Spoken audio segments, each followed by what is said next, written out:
The Richard Roeper Show is brought to you by AmericanEagle.com Studios. The digital landscape is changing rapidly, and to compete in today's online business environment, you know what you need to do? You need to find that experienced partner. Since 1995, AmericanEagle.com has partnered with companies of all sizes, offering web design, web development, e-commerce, mobile apps, and digital marketing to drive your overall business's success, because they believe that today's online world is your online opportunity. Visit AmericanEagle.com to get started today. AmericanEagle.com, AmericanEagle.com. How's everybody doing out there? This podcast will be going up on Friday, January 10th. I'm recording it a couple of days earlier than that. And just want to send our best wishes and thoughts and love and support to everybody out in California battling and coping with these devastating fires.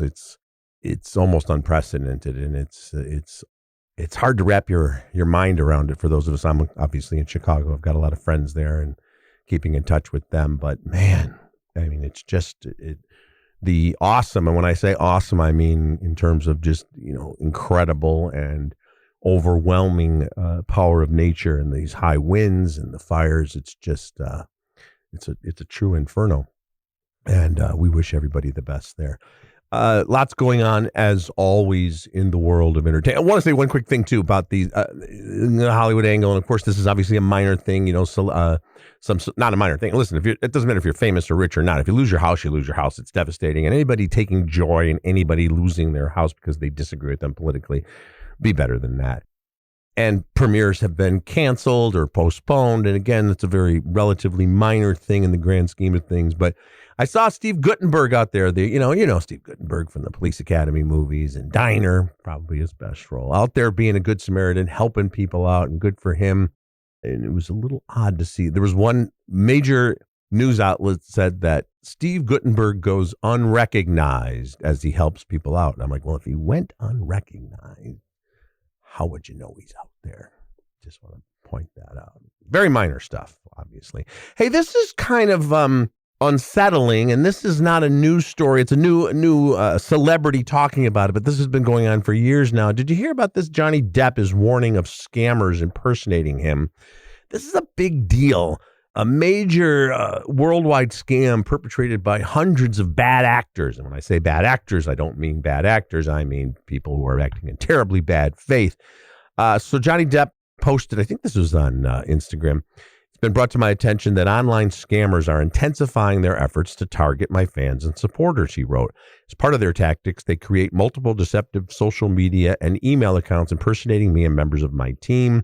Today, AI can create the illusion of my face and voice. Scammers may look and sound just like the real me, but neither I nor my team will ever ask you for money or your personal information. We're actively working to combat these illicit schemes. Depp pointed out his official accounts on Instagram, Facebook, TikTok are his only accounts. He doesn't use Snapchat. He doesn't use Discord or X, formerly known as Twitter. And further clarified, I do not offer paid meetings, phone calls, club memberships, or fan cards. If you're ever asked for any money for a meeting or a call or some sort of membership, it's a scam. And he also says he interacts directly with any fans on social media to protect them, really. And good for Johnny Depp for coming out and saying this. Fans have lost hundreds of thousands of dollars, with one victim having a reported total loss of $350,000. Part of the problem here, and I'm not blaming any of the celebrities who get caught up in this, but some celebrities, some very, very famous people do interact with their fans, especially younger famous people, because that's part of their fame and part of what they do. So they will respond.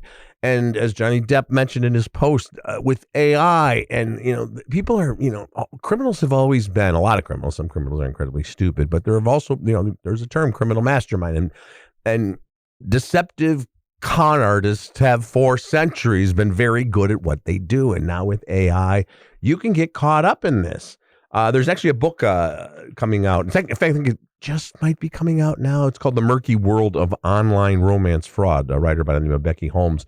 She actually wrote a piece recently talking about this, how she on her own wanted, actively sought out fake Keanu Reeves, fake Brad Pitt, phony Liam Neeson, just to kind of string them along and see what their scams are and try to expose them. But, it's tough. it's tough because it's AI, it's bots, it's actual individuals who are so good at what they do. So it's kind of stuff to stay one step ahead of this stuff.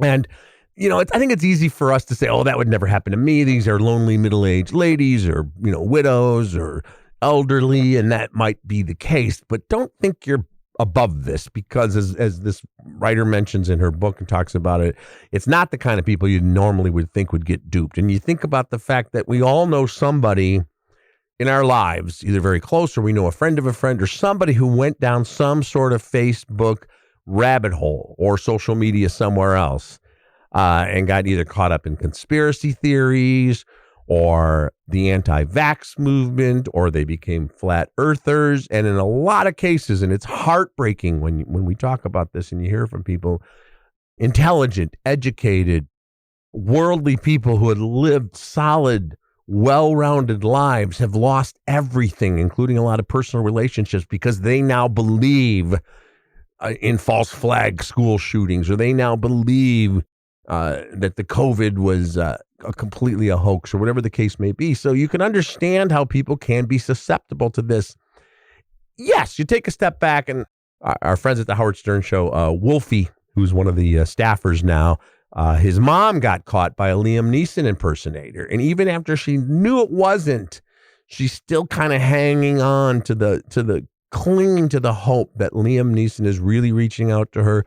And that, he tells her it's not Liam Neeson. In fact, Liam Neeson recorded his own statement saying, that's not me. But then people go, well, how do we know that's the real Liam Neeson saying that? Maybe that's an AI Liam Neeson saying that. And it's like, listen, Liam Neeson's a very successful actor. He does very well. He does not need you to send him $700 because his credit card's not working. And anytime we know this, and yet we don't know this, right? Anytime anybody asks for your credit card information, your social, your date of birth, all this information, and in conjunction with this, the timing couldn't be worse, but you probably saw that Meta, which owns Facebook, Instagram, and WhatsApp, Mark Zuckerberg, you might have heard of him. That's his, there was a movie about him even in the whole founding of that company. They said this week they're ending their long-standing fact-checking program, which was instituted to curtail the spread of misinformation. They wanted to curtail the spread of misinformation, but they said the third-party approach is better than them trying to do it, that we got to police ourselves. Mark Zuckerberg says it's time to get back to our roots around free expression. He said the company's fact-checking system had reached a point where it's just too many mistakes and too much censorship. So, listen, he's throwing in the big giant social network towel on this and saying, well, and it's overwhelming. There's billions of people on social media, and the fact checking, then people are fact checking the fact checkers. And then it's like, people are, they're using their computer and their evil knowledge, their knowledge of how to work things to the system to manipulate things, everything from whether, it's political opinion or phony polls or one person who has 1,000 accounts and can create all these, numbered accounts and trolls, et cetera, et cetera. But it all plays into the fact that, you got to just be extra careful. So, Liam Neeson has, I think there's like 100 Liam Neeson accounts on Facebook, and none of them are Liam Neeson. So especially if you've got a relative, your mom, your dad, an aunt, somebody who might be on social media and considers themselves fairly savvy, but could be susceptible to this, check in on them. Make sure they're not sending money to anybody. Nobody should be sending money to anyone. But again, I don't pass judgment on anybody. We've all been in a. I'll tell you something. I'll tell this story because it's so long ago that all of the players are scattered to the winds. But I wasn't victimized by a scammer, but, and this is, I want to say 30 years ago. It's a long time ago. And this all happened. And again, the person involved in this was, I have no idea what happened to this person now, but we did figure out a way to figure out who it was. But there was somebody out there saying they were my wife. Okay. True story. And spoiler alert, I've never been married. And this person who I've never met, and this was a little bit pre-social media, but there was still technology out there. But this person apparently was really good at convincing people that they were married to me. I don't know if they had phony IDs. I don't know all of the circumstances. I do know that I met people who said, I've met your wife, that this person was out and about in social circles, had used my name, which, kind of sad, man. You're not saying you're Mrs. Liam Neeson, but, it was getting to go to, I don't know, some restaurant openings or whatever in Chicago, certain events where people were like, hey, I'd get an email or a call from somebody, your wife was here, but we thought you were going to be here as well. And I'm like, what are you talking about? What are you talking about? And then was emailing colleagues of mine, because it was, again, this was pretty early in the email. I want to say this is 25 years ago at least. So it probably was something at AOL.com. But, you could get some address on, maybe she got something, somebody Roeper.aol. whatever. And some people that I know were responding to her. Oh my God, I didn't know Richard got married. You got to come over for dinner. Da, da, da, da. She was looking at condos, and the real estate people were calling me then and saying, hey, your wife is really interested in this condo. And I'm like, I don't know what you're talking about. The kicker to this story is, and by the way, we found out who this person was, got a private detective involved, and it was kind of a sad story. Somebody who was unbalanced and I hope got all the help they needed. But the kicker to this story is that this person claiming to be my wife was upset with me in our imaginary relationship and actually went to see a therapist, a licensed therapist. And again, this goes to the point that people can be fooled who, are not unsophisticated, are not unworldly, are aware of things that happen in this crazy world of ours. And I got a call from the therapist whom I had never met. And I talked to her live on the phone. She left a voicemail and I called her back and she said, Richard, whatever the name of I don't remember the name of the young woman, but your wife has been in twice and you guys have some serious problems, but we're not going to be able to get to the root of this if you don't start showing up for these sessions. And I said to her, I don't have a wife. I don't know who it is. The next time this person makes an appointment, please alert us so we can take the appropriate actions. And my various editors and producers at the time, we had to make them aware of all this. And I was never in any danger. This wasn't Fatal Attraction, man. There were no knives, no Ann Archer, unfortunately, involved in the story. But I do remember my managing editor at the time, who I love, and she said to me, it's really sad because you can't even make your phony, fake relationships work. You're going to a therapist. You even have problems in your fake relationships. I know. Crazy shit, right? Before we take a quick break, it's sort of not a whiplash segue from all that. And speaking of strange and unusual and people getting kind of taken for a ride, there's a documentary on Netflix called Fights Camera Action, a documentary series, two-parter. Jerry Springer, Fights Camera Action. My reviews at suntimes.com. It's fascinating, it's infuriating, it's unsettling, and it's a reminder that, before the Kardashians and before those housewives were throwing wine at each other's faces, and before all the viral TikTok shit, before, I think, even the Maury Povich stuff, all that happened a long time ago as well, the paternity test. It was, the Jerry Springer Show. And this documentary takes us through the rise of Jerry Springer and tabloid television and how Jerry Springer started off as this mainstream, he was politician. He was a mainstream anchor and talk show host. I was actually on the Jerry Springer Show when it first came to Chicago because he was just doing issue-oriented stuff. It was kind of a bland daytime show. There were a million daytime talk shows in the 90s. Oprah had risen to, number one. Phil Donahue was still a force, and there was Ricky Lake and a bunch of people that kind of came and went. Some of them had some pretty good runs. Jenny Jones did a tabloid show, but Jerry Springer wasn't getting the ratings, and a guy by the name of Richard Dominic, who's featured in this documentary series, he came from the world of tabloid, weekly world news type stuff, and he was the one who said, we're going to turn TV upside down. We're going to bring in all these people who got all these problems, and we're going to exploit them, and who gives a shit about them. We're going to get good television out of it. So I was on the Springer Show when it was actually the topic of the Springer Show I was on was the future of journalism. Was it going to be more responsible or go the other way? And then Jerry answered the question for himself.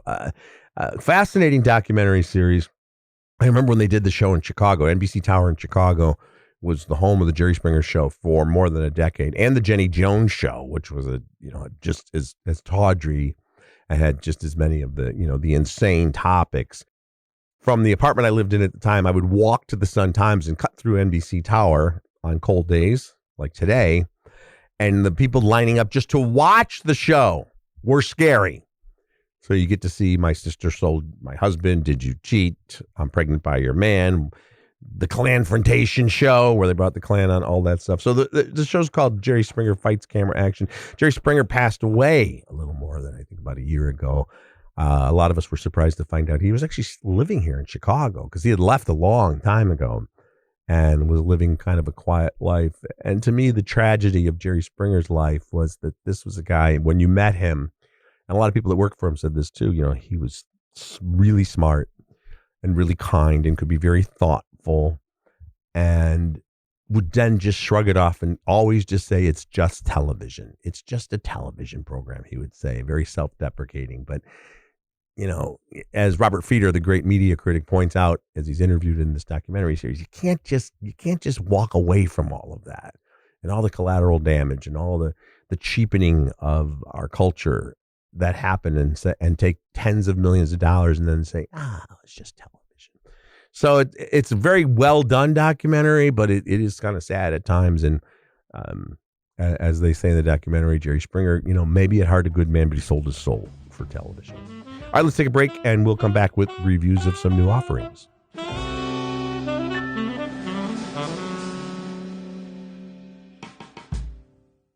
All right, let's talk about Portillo's. Now, they, of course, are known for their famous Chicago hot dogs with all the freshest and tastiest ingredients, right down to that poppy seed bun. And then, of course, there's the legendary chocolate cake. If you're hearing this right now, that means you are alive and near a computer. That's all you got to be. That's all you need to go to Portillos.com and check out their entire selection of stuff you can get anywhere in these United States of America. Now, if you're blessed enough to live near a Portillo's, then you don't have to worry about getting online. Just go to the store, get the hot dogs, get the Italian beef, the salads, the chicken. They got it great. And then, of course, the chocolate cake, the single greatest item of all chocolate cake items in the history of humanity. You think I'm overstating that? I am not. Go and find out yourself. Go to the store, order online. Unbelievable, the chocolate cake. And they even have a cake shake. They take the cake, they smoosh it into a can with some super cool ingredients. I don't know. They do a bunch of stuff. There's ice cream. And all of a sudden, you got a chocolate cake shake. When it comes out of the blender, it's the best. It is a unique dining experience every time. Go to Portillos.com. Find a location near you. You can order online. Portillos. Portillos.com.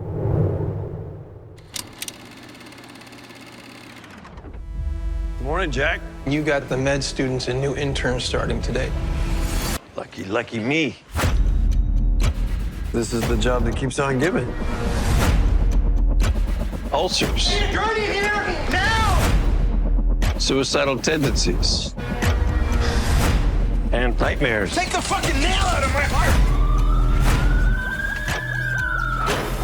Sats at 94. Give me a second. Until you rest? Down to 89. Wait, I've got it. Sats coming up. We got skills. That was baptism by fire. Yeah, it's more like baptism by blood. Welcome to the Pit. Let's go save some lives. Okay, the Pitt, and that's Pitt.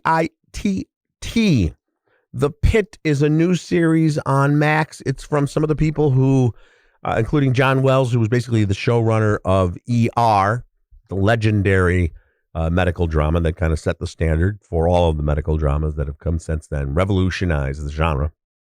He's an executive producer here, and Noah Wiley, who of course became famous from ER, plays the head of a Pittsburgh trauma medical center here. This is not a sequel to ER or a spinoff, but has a lot of the same kind of combination of soap opera and then hardcore medical drama.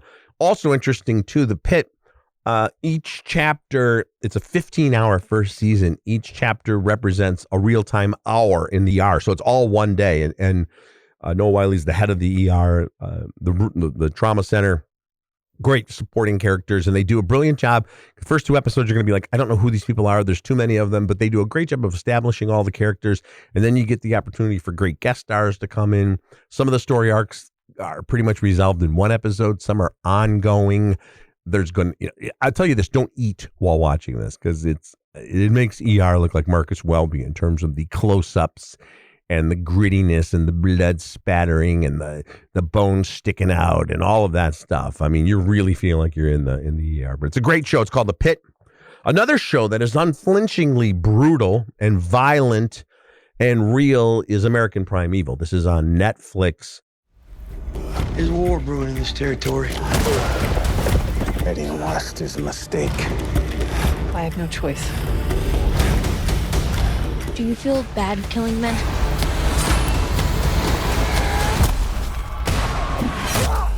Not the bad ones. We are the chosen! Why do you people have so much hunger to kill? Fear.